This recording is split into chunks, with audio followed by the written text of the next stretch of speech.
मज़ेदार और सिंपल सी रेसिपी और एकदम से डिफरेंट तरीके से मलाई कोफ्ता कूरमा बना के तैयार करती हैं।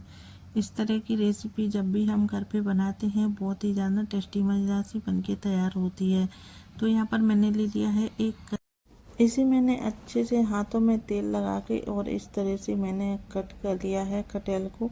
और अब मैं इसे छील लेती हूँ और छील के मैं इसे छोटे छोटे टुकड़ों में कट कर लेती हूँ। तो इस तरह से मैंने सारे कटहल को कट कर लिया है बारीक बारीक टुकड़ों में। और यहाँ पर मैंने एक बड़े से बर्तन में 1 लीटर पानी 1 चम्मच नमक डाल दिया है।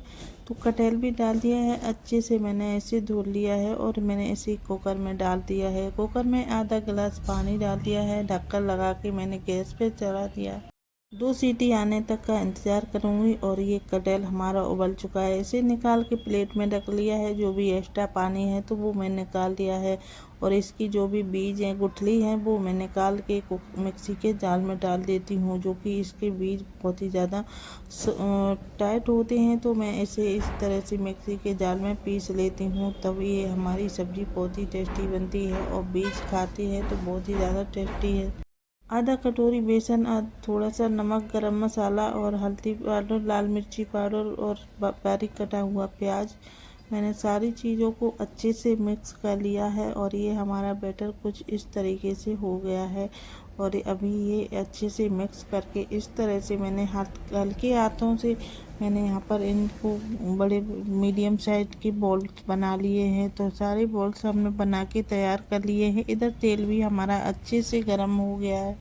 सारी बॉल्सों को मैंने डाल दिया है कढ़ाई में। और ये देखो बहुत से ज़्यादा खोलते धुनकते तेल में डाल के इसके बहुत ही ज़्यादा टाइम नहीं लगा है, बिल्कुल कम समय में। और ये हमारे सेक के तैयार हो गए हैं, एकदम से गोल्डन ब्राउन हो गए हैं। तो अभी मैं निकाल लेती हूँ प्लेट में, इन्हें रख दिया है साइड में। एक्स्ट्रा ऑयल निकाल लिया है। खड़े मसाले डाल के मैंने जीरा, हींग और लहसुन, अदरक, प्याज का जो ग्रेवी बनाई थी वो डाल दी है। इसे गोल्डन ब्राउन होने तक पकने दूँगी। ऊपर से मैंने हल्दी पाउडर और गरम मसाला, धनिया पाउडर डाल दिया है। ये हमारे मसाले पक चुके हैं। ऊपर से मैंने टमाटर की ग्रेवी डाल दी है, वो भी हमारी पक जाएगी। थोड़ा सा मैंने नमक डाल दिया है इसी टाइम और थोड़ा सा पानी डाल दिया है, जो कि मसाले अच्छे से पक जाएं। मसाले भी पक चुके हैं।